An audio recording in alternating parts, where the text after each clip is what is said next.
This podcast is sponsored by Jabra Enhance. How are your hearing aids sounding now? A little tinny. Okay, 2 seconds. With Jabra Enhance Select's premium package, better hearing doesn't happen in a doctor's office. It happens at home, all done remotely from initial testing to adjustments. How are they sounding now? Fantastic. You get the same advanced hearing aid technology and professional support you expect from a clinic at a fraction of the cost. And if you have any issues, we'll make adjustments 7 days a week, no charge. Oh, you people are wonderful. Our premium package includes hearing aids, 3 years of follow-up care, plus a 3-year warranty with loss and damage coverage, and a 100-day money-back guarantee. I hear better than I ever thought possible. And now, for a limited time, save $100 when you order Jabra Enhance Select Hearing Aids with promo code PODCAST. Go to JABRAenhance.com, enter promo code PODCAST to save. JabraEnhance.com, code PODCAST. For eligible individuals 18 and older in 50 United States and Washington, D.C. with mild to moderate hearing loss only. Audiology team may not be able to program hearing aids for some types of hearing loss. See website for details and important safety information. Okay, round 2. Name something that's not boring. A laundry? Ooh, a book club. Computer solitaire, huh? Ah, sorry, we were looking for Chumba Casino. That's right, ChumbaCasino.com has over 100 casino-style games. Join today and play for free for your chance to redeem some serious prizes. ChumbaCasino.com. No purchase necessary. Void where prohibited by law. 18 plus terms and conditions apply. See website for details. Handle with Care, Cancer and Beyond is a podcast that gives everyone and anyone a place to come and keep it real about their cancer experience. Welcome to Handle with Care, Cancer and Beyond. All right, everyone, back to one. Okay, action.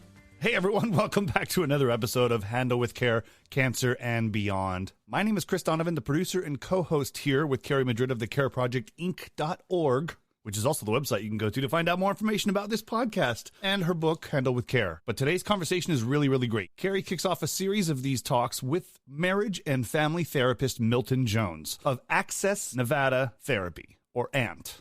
I like the ANT. Now, Carrie met Milton on TikTok where they discussed everyday mental health that relates to trauma and relationships and all sorts of stuff. If you want to follow him on TikTok, you can. It's at a talk space.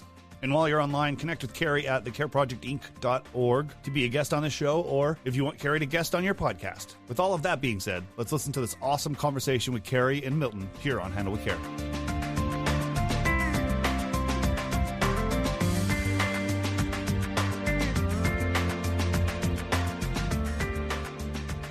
We are talking everyday mental health today. Everyday mental health. Everyday mental health with one of my new TikTok favorites. You know, I only have a couple of them, but you're one of them, sir. So why don't you just introduce yourself? I'm honored. Well, my name is Milton Jones, and I am a state intern, licensed marriage and family therapist for the state of Nevada.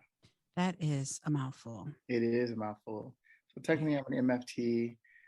We're interns, but we have all the education. They consider us interns until we do all the tests, but all my hours and all that stuff are completed. So it's more, now I have time to take the test.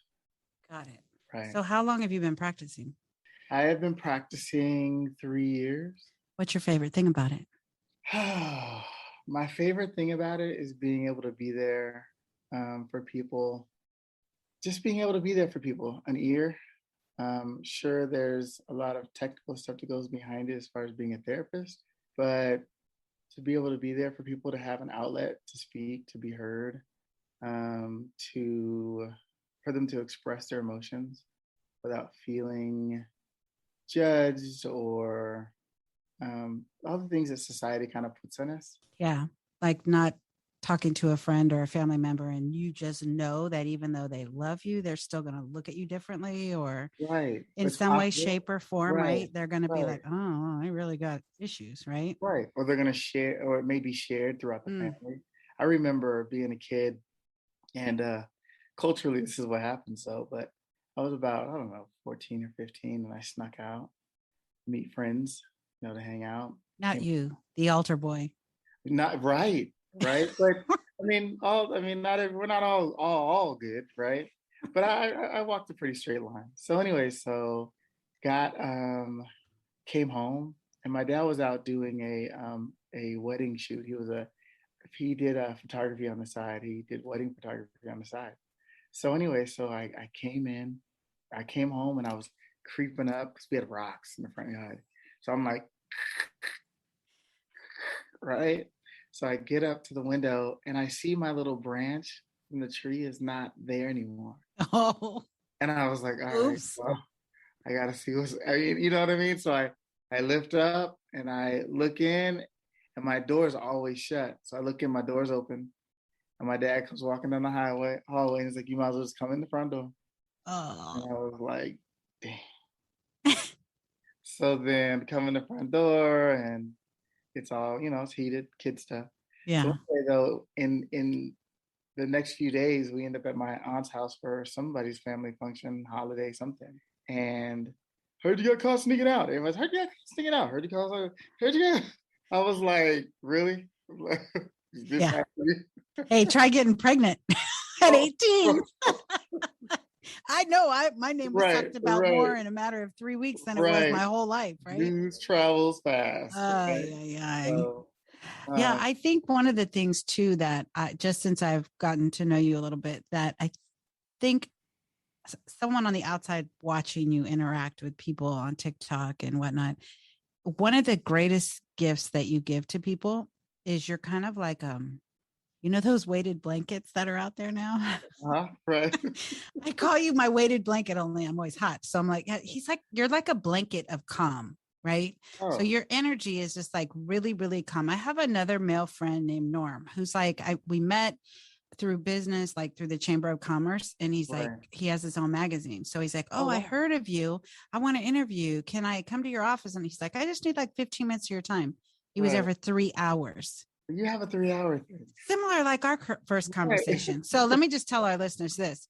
So we had intended on recording like a 35-minute episode last week, and we just started talking and we never recorded. I mean, we recorded our 3-hour conversation, but yeah, that's not for public consumption at this point. But yeah, so Norm is too a blanket of calm for me. And I don't know what that is.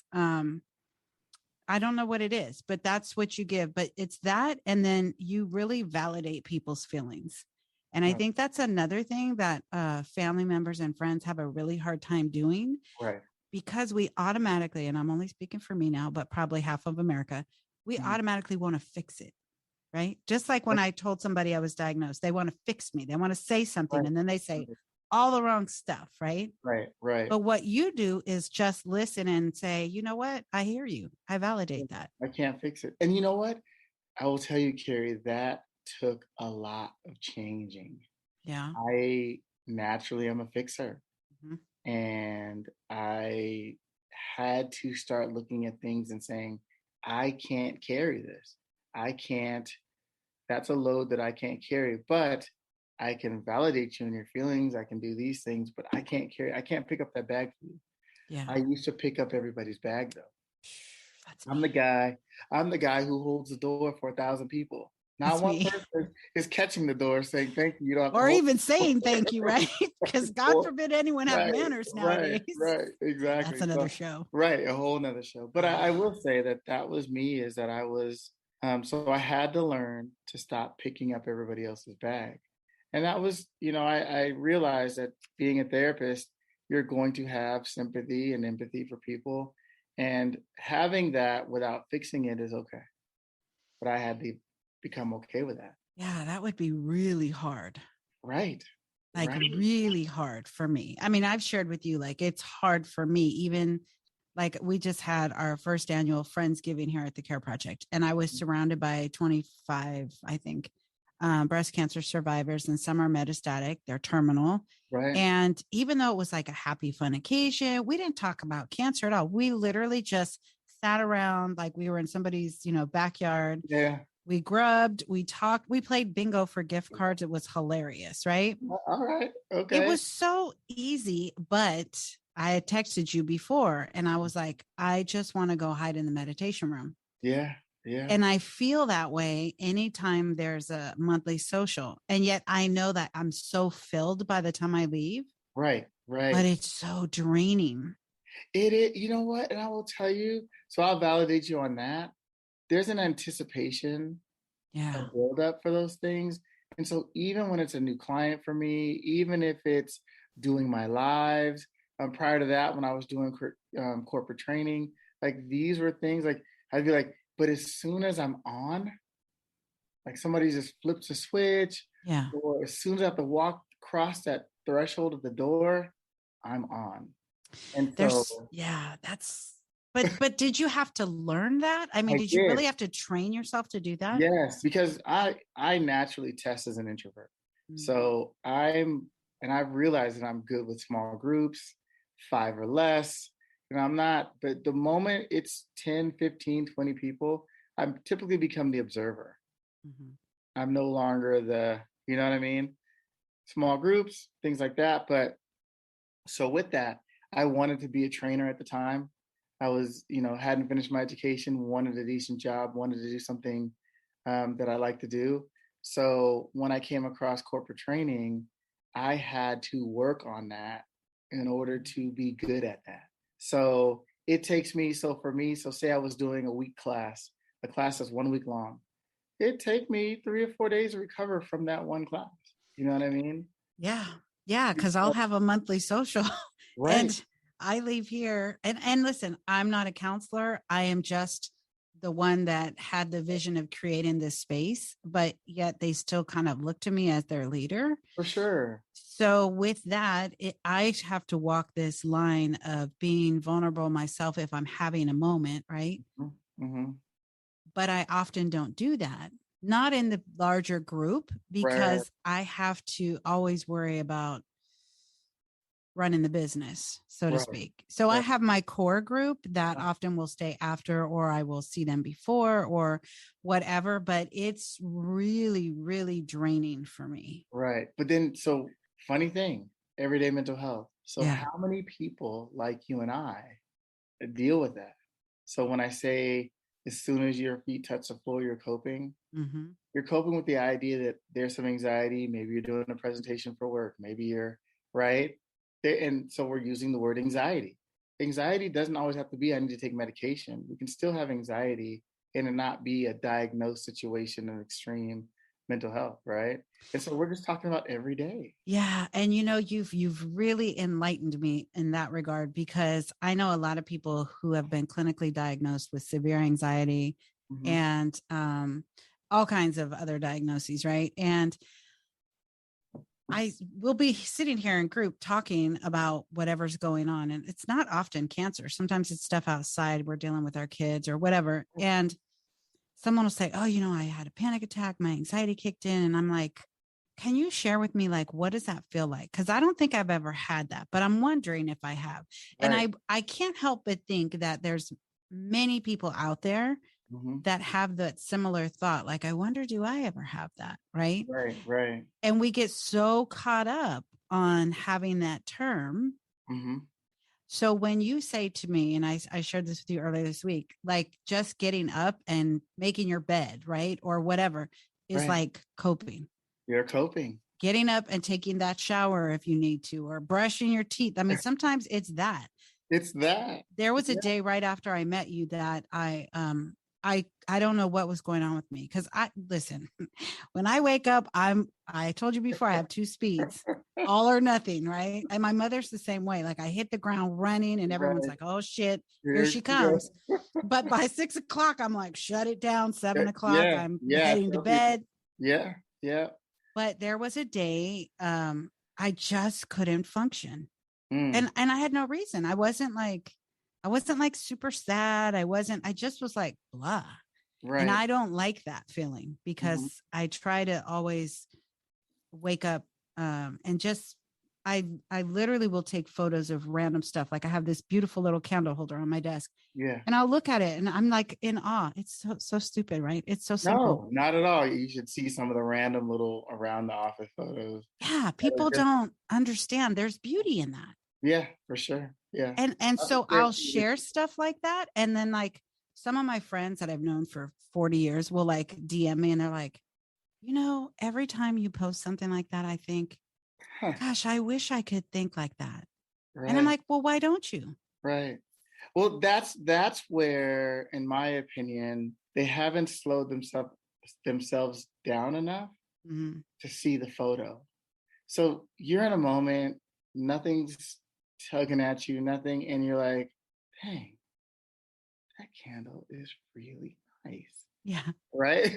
There's times I go walking with my friend Michelle. She quit walking with me. She's like, I'm not walking with you anymore. You never keep walking. Because I'm walking and then I see this bush that everyone sees is like a weed. And I'm like, oh, that's badass. Hold on. Let me take a picture. They're like, oh my gosh. So I get it.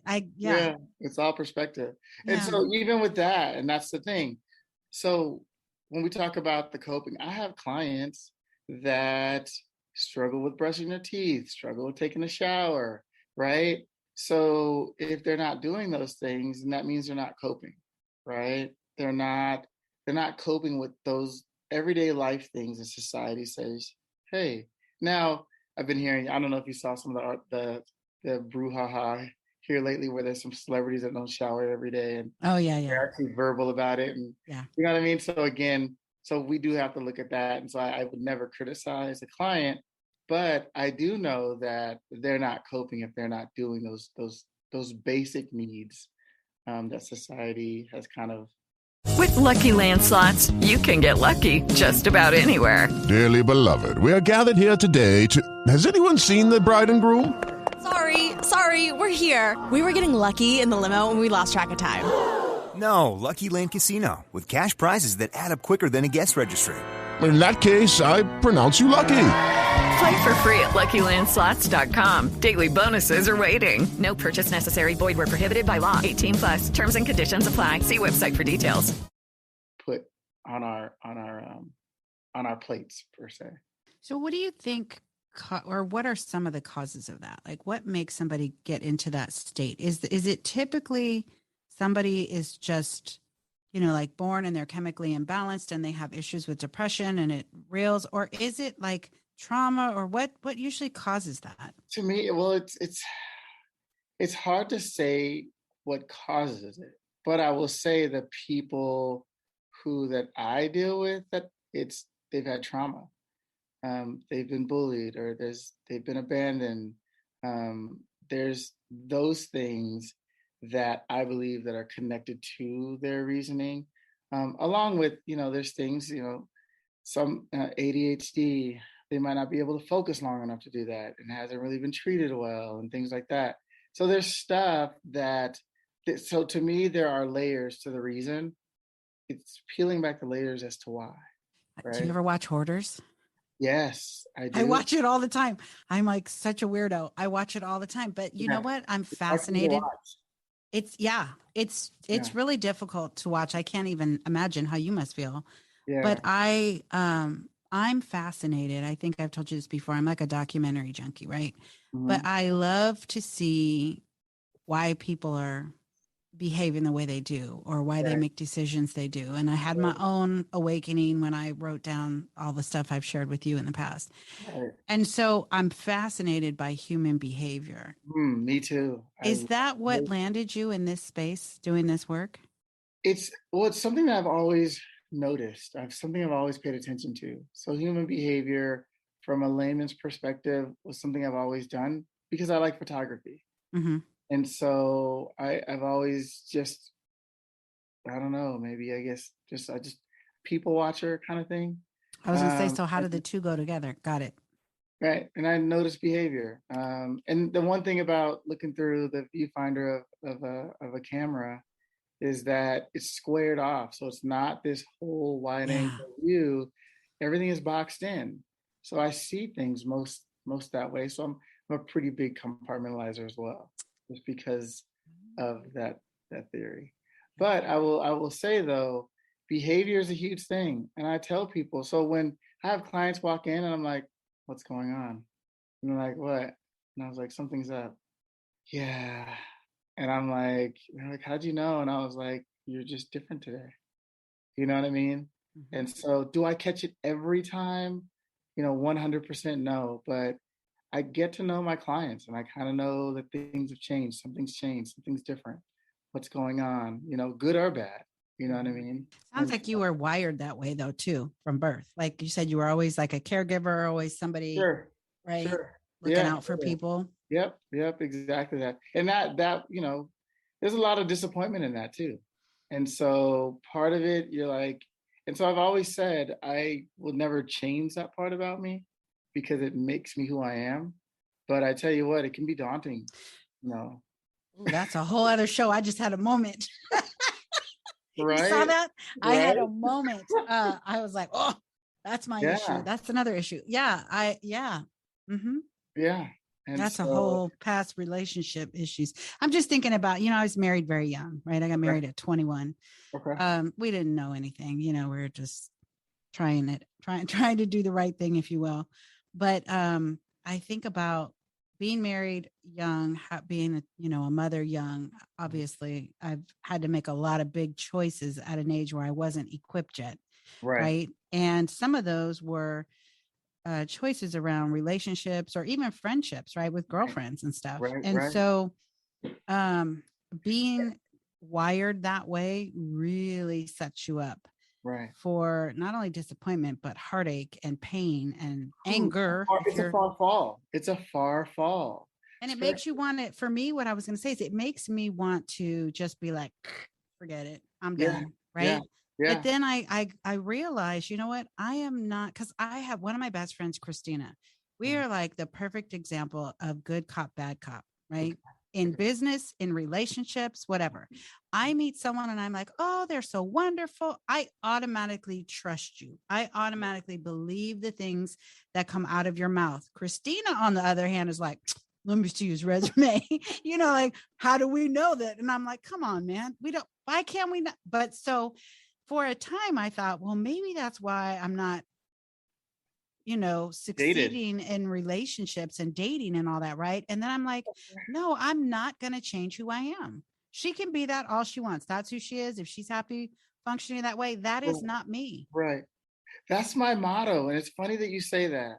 I'm happy to have come into this field at this point in my life.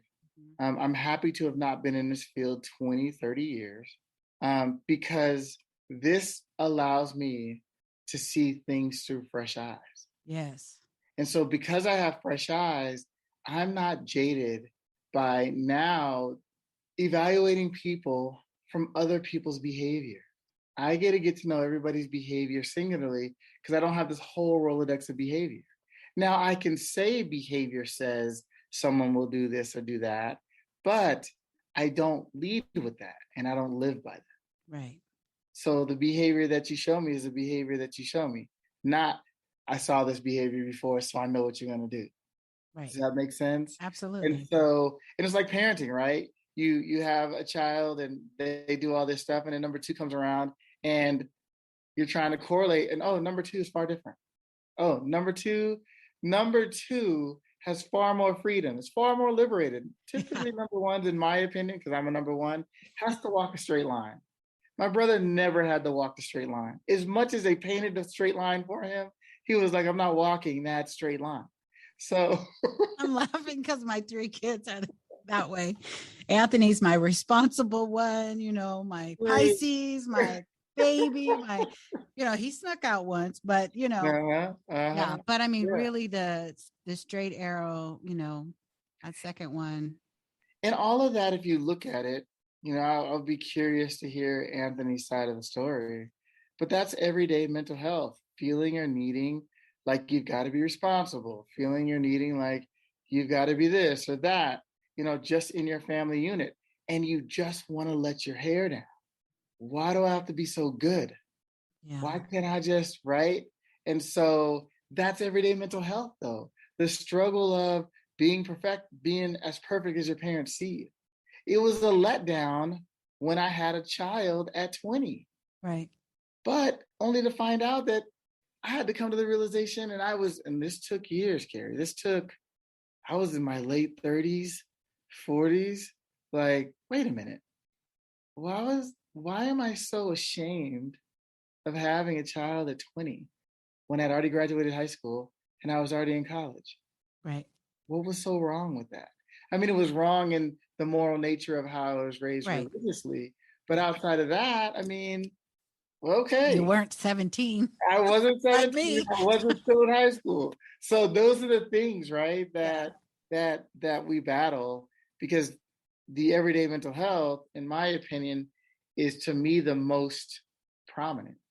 Right. Right. They have movies. I remember watching a couple of them. 187 with Samuel Jackson.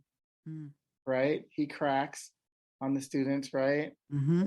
In the house, playing the roulette with the revolver or whatever, right? Yeah. And then That was hard to watch. That was hard to watch. Falling Down is another one. Oh yeah. Right? But back then they wouldn't have put that as mental health. High stress, reacting to high stress, right? Yeah, that's true.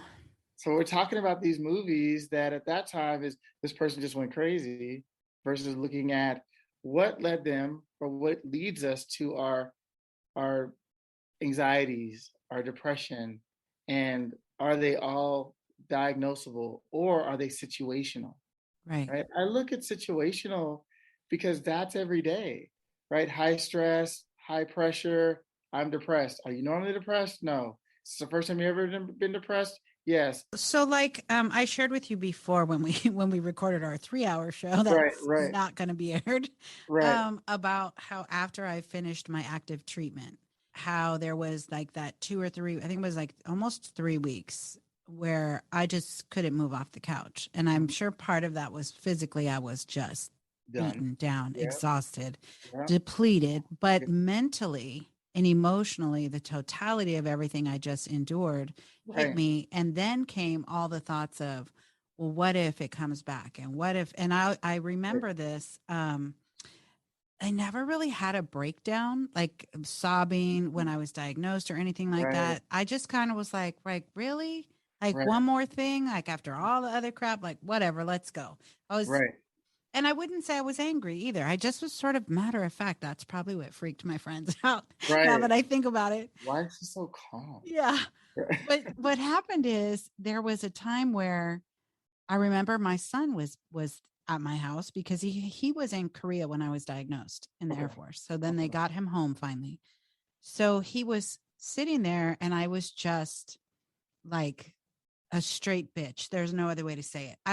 He was just talking to me about everyday stuff. And I was just like snapping. Right. And Anthony and I have a relationship of which, since we grew up together, where he still respects me as mom, but he can also check me and be like, Mom, come on, man. What's going on? You're going to learn today. Right. And so when he looked at me and he said that, I just lost it. Like hyperventilating, ugly cry, snotting everywhere. And I was sitting at my desk and he walked around and he just grabbed me and he just held me and he said, Mom, what is it? You're okay. You're okay. And I just said, oh my God, I know, but what if it comes back and your sisters, and I don't want you to have to deal with this. He had just escaped the house. You know, he graduated in June, left in August, was out traveling the world, going to his dream spot after Korea. Just helped raise his sisters. And now he's back taking me. I mean, he watched them pull the staples out of my chest. And I felt all this guilt and all this, but then the panic.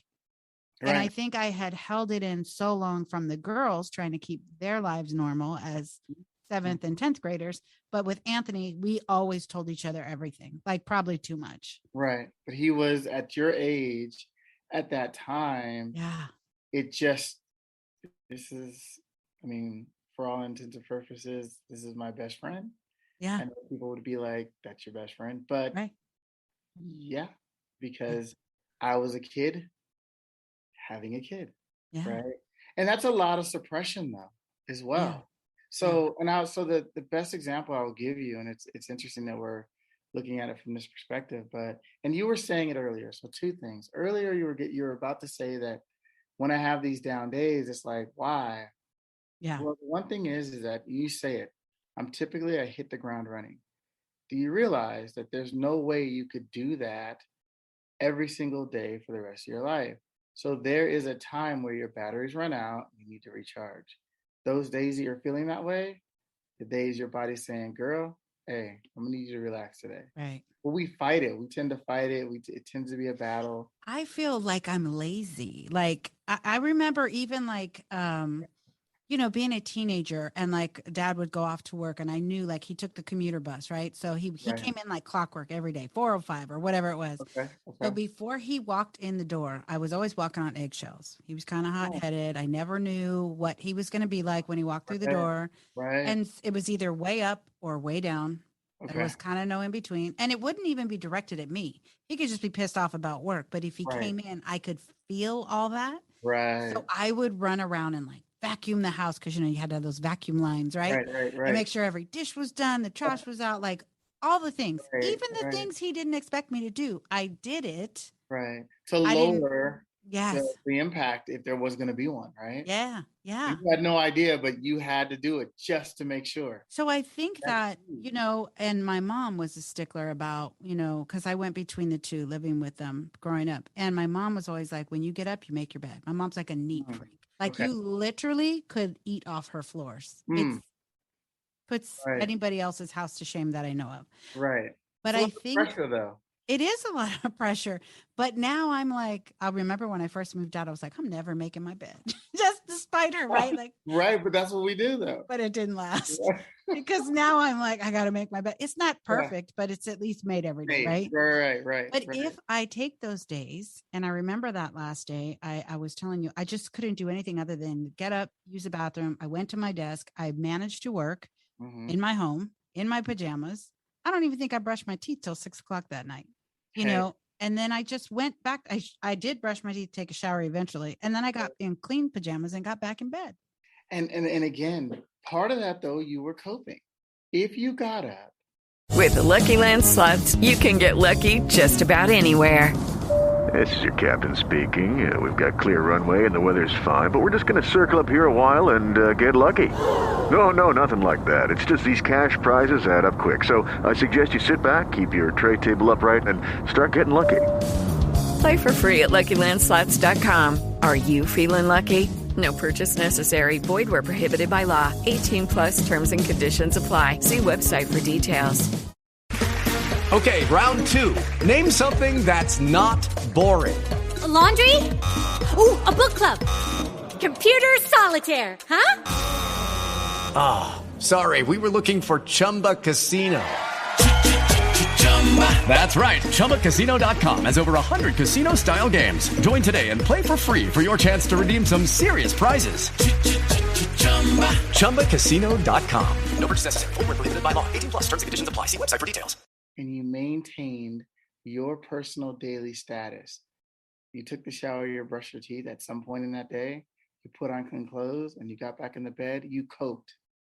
Now, were you out there doing other things? No, but you coped. I know I need to do these things. So you're mentally there. There are people who will lose days in depression, lose days in anxiety, meaning they can't even brush their teeth. Maybe all they can do is get up and go to the bathroom. Right. And that, again, is something far different.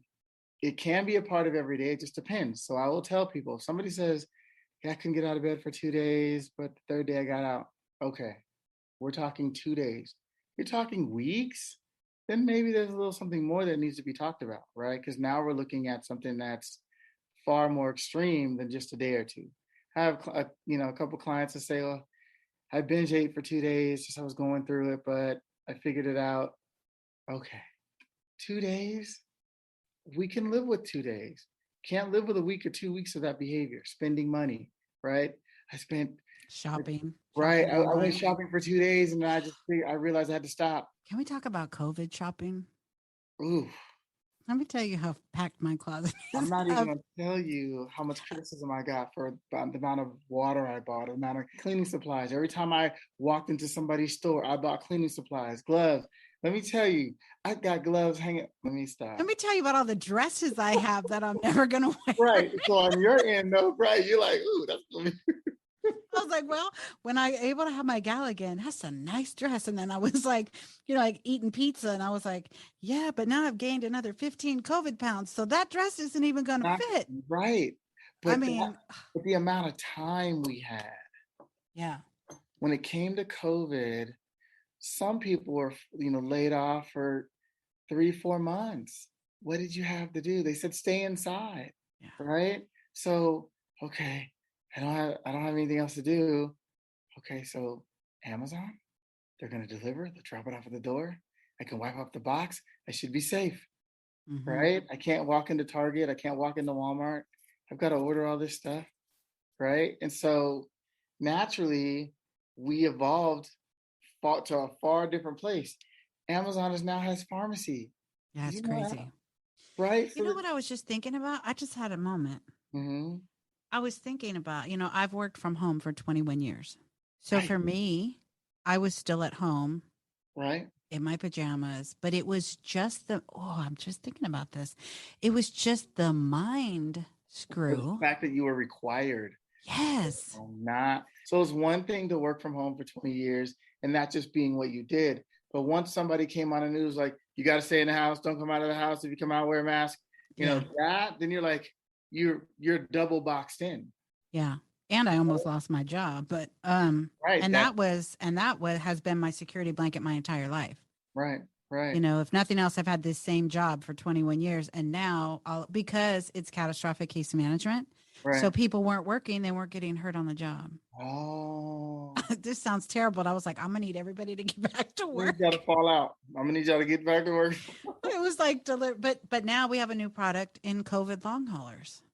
Healthcare workers, people that contracted COVID while working, and now they've survived it, but they have long haulers, so they have pulmonary issues and Wow. But I just was thinking about that. Like we talk about everyday mental health, coping through COVID. Let me tell you, I coping through COVID, watching these kids go from a social box to an isolated room. Watching a teacher talk, mind-blowing. I was never so glad that my kids are all grown and out of school. I don't know. I'm telling you, some of these kids literally, and the funny thing was I did a career day out of Atlanta, but I was here. And so by the time I got to them, I think COVID had already been, it'd been a year. So they'd already been in school for a year at that point, or through doing the online schooling for a year. Can I tell you how dynamic these kids were, how they evolved? They're watching me talk about being a therapist. I'm asking them about trauma and anxiety and depression, and they're nodding their heads. And I ask them questions. They're raising their hands, answering. Some of them covers pulled up to their neck, watching the screen. They put their hand out like, yeah, I know anxiety, I know depression. And I'm like, what an evolution. Yeah. How fast they reacted. I know it took them time, but we're talking 12 months, just short of 12 months, right?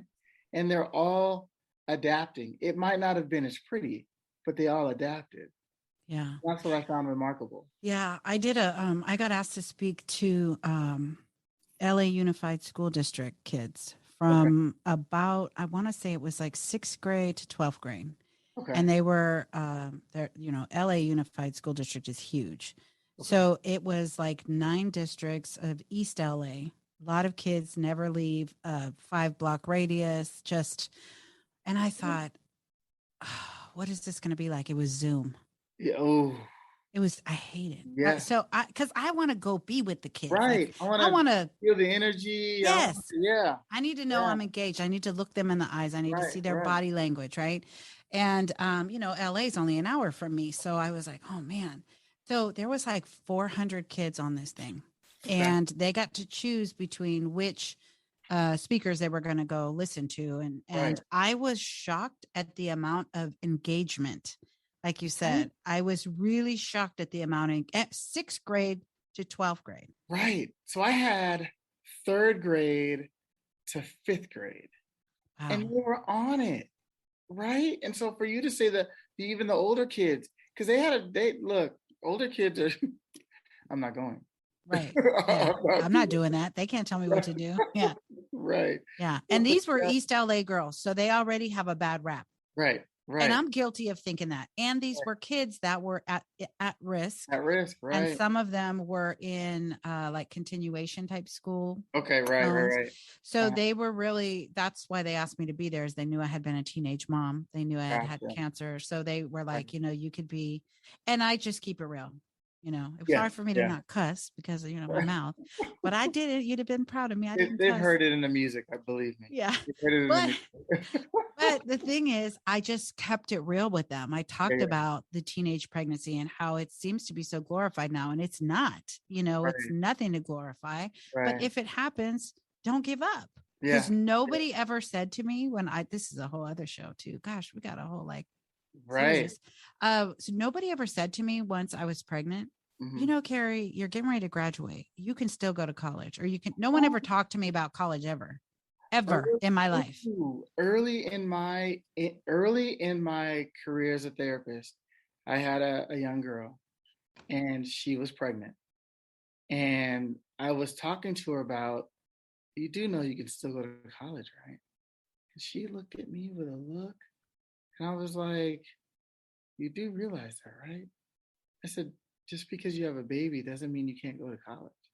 I said, and you have a pretty supportive family, so I urge you to still attempt to go. She wanted to be a nurse, right? And so I just thought it's funny that you say that, but I do want to circle back. Yeah. When you were talking about the 3 weeks that you were on the couch and you were doing that, you'll have to recognize, for all the years leading up to you having cancer, you carved out a way, Carrie, for yourself. Mm-hmm.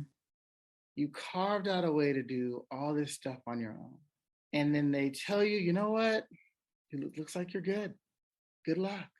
You were vulnerable in letting people help you because you needed them to fight the battle. Mm-hmm. So you trusted and relied on and vulnerable. And then somebody says, okay, bye. And you're like, so I'm back to doing what I was before. Yeah. I don't even know if I remember how to do that. Yeah. Right. And so that stress that came with that, not to mention all the suppression, you never cried, you never dealt with, I had to be strong, which was already a nature in you in the first place. Dang, I just want to just cry. I just don't know if I can. Right. Well, and here's one of the things that cancer patients, I know, all face. People expect us to act a certain way. They expect us to react to a diagnosis a certain way. They expect us to lose our minds and go crazy. And, oh my God. And not everybody reacts that way, right? Mm-hmm. And then they expect you to, when you finish and you ring the bell, so to speak, finish chemo or finish whatever active treatment is for that patient. Right. Everybody expects you to be, like the commercials you see with the women throwing their pink ribbons everywhere and cheering. And it's not all that. It's because it's really then that your healing just starts to begin. Right. But that's because emotionally, right? Yeah. Yeah. Emotionally. Physically, emotionally, financially, psychologically, everything hits you and you go, oh, crap. Now, how do I process this? And one other thing I'm going to share with you is a lot of patients and have said this, and I can confess I felt the same way. For much of my life, I felt alone, right? For much of my life, I felt alone. I felt like I was just sort of doing my thing, right? Right. Going between divorced parents and, both of them worked full time and a lot of hours and, latchkey kid. Yeah. Latchkey kid from the first grade on. Mm-hmm. Yeah. I remember watching Reading Rainbow, and when it went off, I had to shut off the TV and walk to school. First grade. Anyways. Right. Hi. But a lot of us being diagnosed is the first time we feel like all these people are caring for us. Does that make sense? Yes. And how do you trust it? Well, I think some of us just melt into it because we're so relieved that we finally have people around us. Support. Okay. Right? Yeah. And then it's gone. Yeah. Not gone, but hey, you're not in the thick of 3 or 4 appointments per week. Right. And you're left alone with your thoughts because you're not in working mode. Left alone with your thoughts. And that's what happened to me. That part. That's what landed me on the couch. Yeah. Just depleted. Yeah. And everyone around me, social media and whatnot, was like, oh, yay, when are we going to have a party? Do you want to go out? Do you want to go to lunch? I was like, I can barely fucking walk down the hallway. You want me to go out? Right. I don't even have my taste buds. I can't even eat. Because and that's the thing, is that just because you're done doesn't mean you're still recovering. You're not recovering. You're recovering still. And in the recovery, again, I'm recovering. Where's the silver lining? Yeah. Where's that part? And even then, and it's funny because the people that normally can find the silver lining when they have their moments, they're like, damn, where is that silver lining when I needed it? Right? And so there are times when, so those days, accept that day and stay in a little bit longer. Accept that day and be okay with that. Do you see how high my shoulders are right now? We're on Zoom, people. He's not like right here. If he was, I'd be like, can you get behind me real quick? Put your elbow in my shoulder. Oh my gosh. Yeah. So yeah, I still do it to this day. And that's, I think, why, like I say to you, when I was scrolling and I saw you on TikTok and I was mental break and I was like, who is this dude? You know, but then, like I said, you have this sweet, calm face. And I was like, oh, nice, calming voice. And like, okay, let me take a minute, because like I told you before, even my massage guy, who I only let come over, I don't know, once every couple months, he's like, you need me weekly. He's always telling me, you don't breathe. Whatever. Yeah. I don't breathe. So you make me breathe. Thank you for making me breathe. I appreciate being able to help you breathe. Oh man. So going back to even with that, so I will tell you, when the passing of my father happened, because I was the only one that really could just deal with everything, it was that grief point that I couldn't do like everybody else at the time they were grieving. I'm the one holding together. I'm the one doing this. I'm the doing that. And this is no fault, or I'm not blaming anybody or anything. No, it is what it is. Right. And so with that grief time that I didn't get, I feel like that's prolonged my grief time.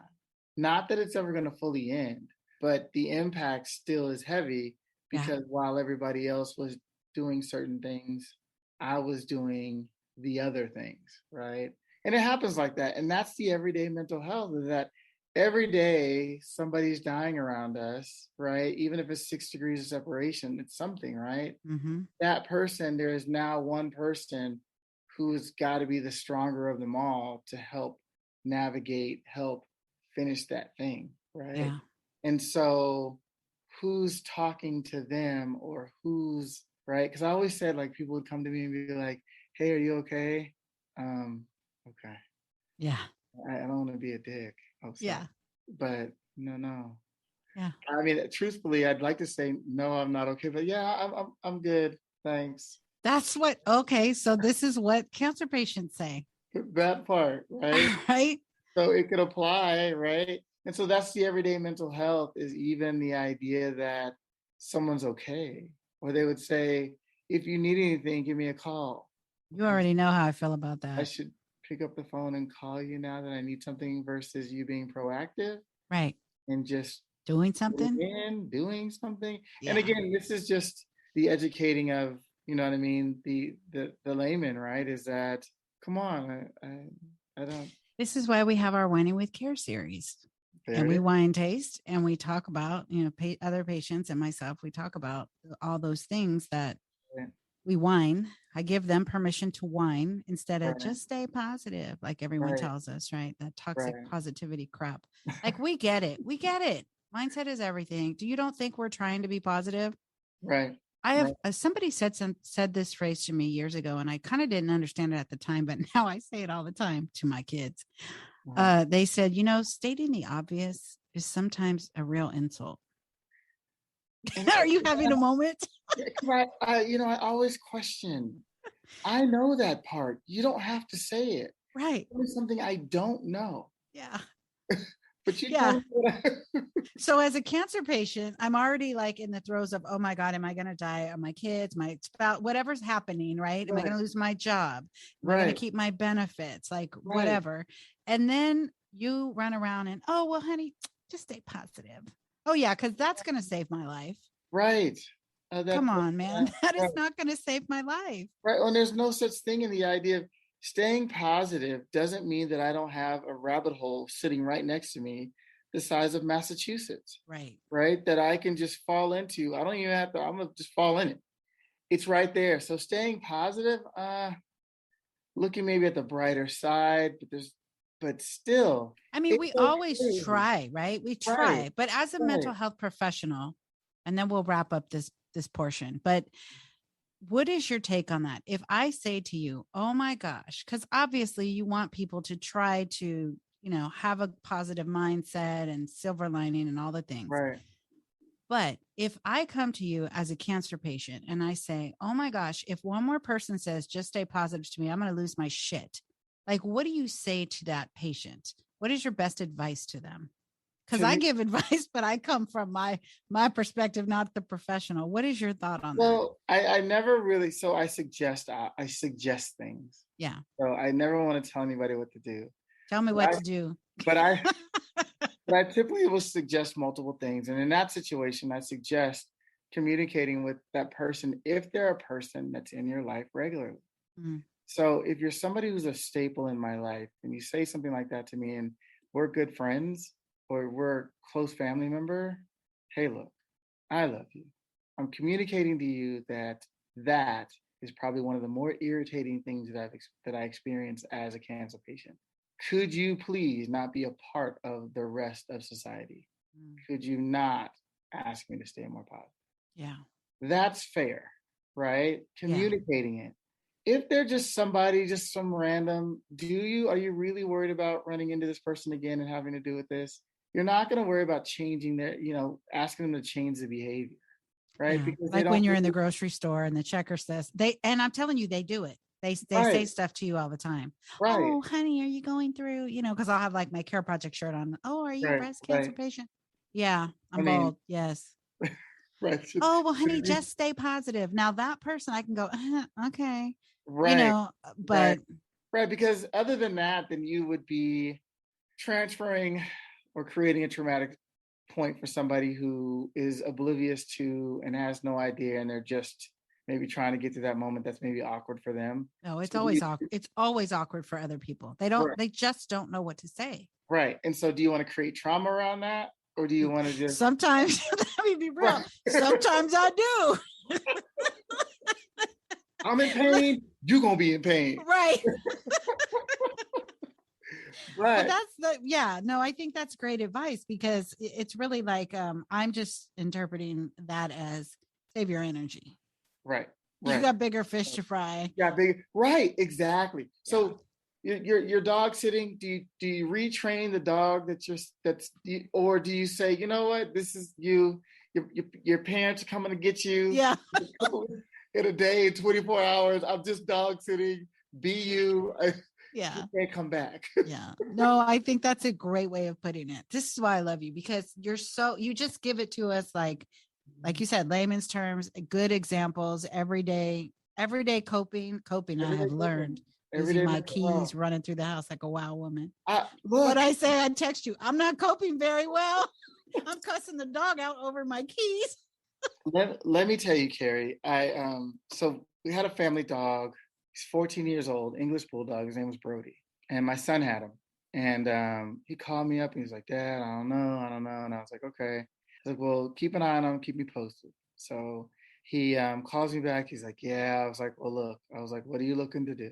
And he's like, well, let me call the vet and da-da-da-da. And I was like, all right. So just call me back. He calls me back. And so he gives me all this information. I was like, son, what is it you want to do though?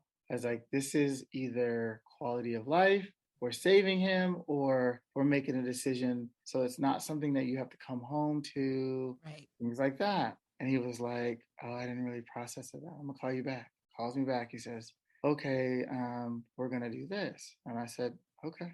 So we go do it, right? The whole process. Of course, it's sad, it's hard. So I'm driving home. So I'm coping through that because again, 14 years, I bought the dog, 14 years. Well, and watching your own child go through something so emotional. Even having to help make that decision, right? Now, of course, he's 25 or. It doesn't matter. It doesn't matter, but it's still, right? And so I'm driving. So we say our goodbyes. I'm headed home. This is after the euthanasia of him and all that good stuff. I'm driving home and I hit a pothole on the highway. and my car's like, and I pull over here and I open the door and I can, you could hear it. Yeah. Like, and I'm like, okay, I have run flats. Let me see what I could do. After it was all said and done, it was a couple of days of just back and forth, even with the car company and all that good stuff. But I realized that I was coping the way that I'm helping people cope, is that there's no reason for me to kick the tire when I get out of the car and realize that there's an issue and create more damage to my foot. I have to understand that tire did exactly what it was going to do at some point in its life, which is go flat. So why am I going to get upset? I had to breathe right now because I'm thinking about how I would have reacted. I'd be a son of a, right? All that. Right. But you're upset about what the tire is supposed to do. Fill up at some point, stay full, and at some point go flat. That tire is not going to last forever. Mm-hmm. So that's where, and I applied this scenario years ago. This is the first time I had a flat tire in a long time. So, well, I take that back. It's a whole nother story, but I drove my daughter's stuff from Atlanta to Arizona. And that's another show. Yeah. But anyway, so I say all that to say is that the flat tire, the bad kids, the situation at work, the situation in the relationship, that's every day. And every day we have to work on that because there's depression that comes with it. There's anxiety, there's trauma attached to it. There's stuff. And how do we process and cope through everyday mental health? Right. Yeah. Okay, so tell everyone how they can find you so they can go follow you and breathe with me every day. Well, I used to be on all platforms, and I still am, but I only post on TikTok as of right now. You can find me on Psychology Today. What's your handle on TikTok? On TikTok, it's a talk space, or it's under More Than Just a Therapist, or more than a therapist. Sorry. Yeah. And everything else is a talk space on Facebook, a talk space on Instagram. But I rarely post there. I haven't posted there in quite some time. Right. But if they find you there, that it'll have some sort of direction to get them over to TikTok. Well, TikTok, you can just use the same handle. Because I've had some of my TikTokers look up my IG. Yeah. So, yeah. Yeah, we're going to find you everywhere. Look. So, yeah, on Google and on Yelp, you can find me as well.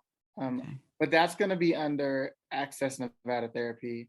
That's your private practice. Yep, that's my private practice. And you are telehealth too, right? So someone doesn't have to necessarily be in the Las Vegas area too. They don't. I typically just have to run things through my supervisor just because some of the COVID changes, because we're now in post-COVID. There's some rules and regulations. So I just have to make sure that it's all okay with supervision and things like that. We're going to need you to get licensed in like every state. Whew, man, I'll tell you what, that'd be quite the testing. I think I would have to do hey, just stay positive. You could do it. I got your positive. Yeah. I got your positive. Well, thank you for joining me. I look forward to more episodes with you. I appreciate you. This is actually, I've been invited on a podcast prior to this.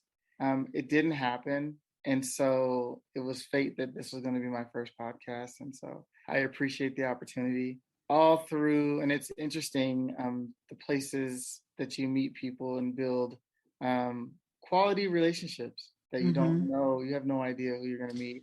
I told you, I did not want to get on TikTok. I was like, and now I got my 3 best friends on TikTok. Look, you, Hospice Nurse Julie. Yeah, exactly. I mean, really, I've met some really incredible people. So I encourage anyone listening that's like, oh my God, I'm not going to dance around. I ain't dancing around either.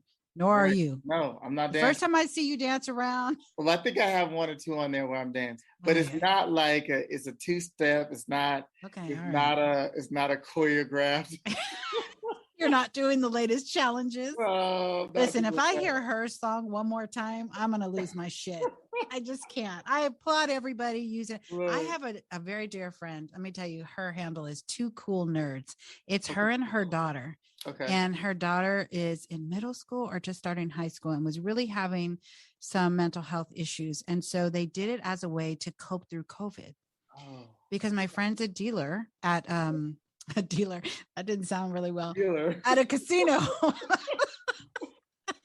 And her husband's in law enforcement. And her husband's in law enforcement in Los Angeles. And so he's always gone working, high risk for bringing it back. Her mother is 87. So it really took them both to this crazed space, if you will. Yes. Her words, not mine.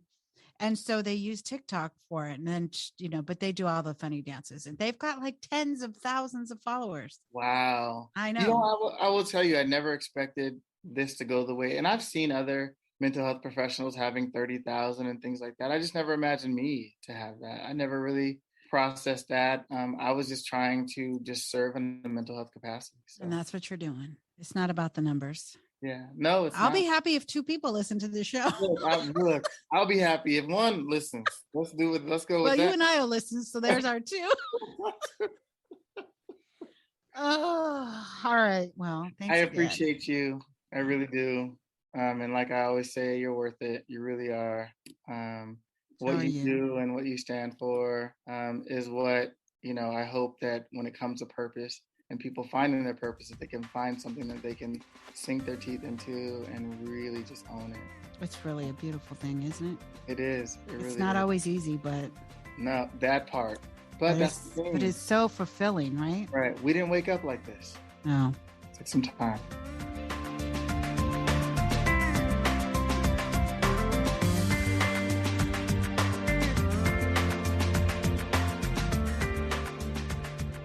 So they went on for hours and hours and hours, so I cut it down into 2 shows. This is the end of the first one. Thank you all for listening so much. We'll have the second half for you next week. Please go to thecareprojectinc.org for more information on the show, to get in touch with Carrie, or to become a guest on the show. You can also reach out if you want to speak with her about her Survivor social clubs or her book, Handle with Carrie. All of that, thecareprojectinc.org. And until next week, we'll catch you later. Thank you for listening to Handle with Care, Cancer and Beyond. Please let us know what you think of the show by leaving a rating and review. And don't forget to share it with a friend. For more information or to connect with Carrie, go to thecareprojectinc.org.